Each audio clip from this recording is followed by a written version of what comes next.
Ek gaan vir jou wys hoe om karnivoorwors binne 10 minute gaar te maak. En ek gaan vir jou wys hoe om 'n smulhappie te maak van hierdie karnivoorwors van Rapella Meat Traders. Hier's net brisketvet binne-in, hier's net grove pinkie malaai en sout en grove peper binne-in wat fyn gemaak is daar by hulle en jy kan dit bestel. En wat jy benodig is, jy benodig dubbel volvet yoghurt, plain yoghurt, en wat jy doen is jy verbruin wors in 'n pan. Ek het geen botter in hierdie pan of water ingesit nie. Ek het hierdie wors vir 5 minute verbruin, kom ek wys jou. Jy sny hom oop in die lengte sodat hy oopgevlek kan word. En dit is die geheim. So jy sny hom oop dat hy kan oopvlek en dit verkort die gaarmaak tyd.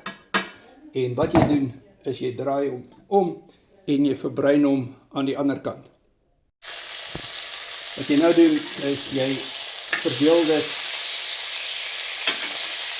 in 3 dele. Dit so 25 tot 27 cm wors gewees, baie vinnig en binne 7,5 minute is die wors reg om af te haal. En die wors is nou reg om geëet te word. En jy het hierdie klein brisketvet karnivoorwors wat jy natuurlik die vet ook kan oorgooi. Heerlik. En nou gaan ons die volvet plain yoghurt oorsit.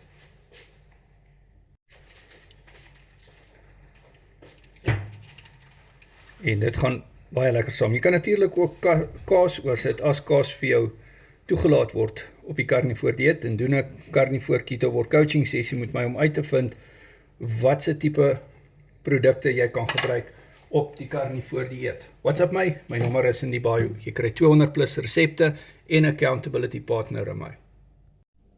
En daar is hy, heerlike karnivoorwors happies. En dit werk baie lekker.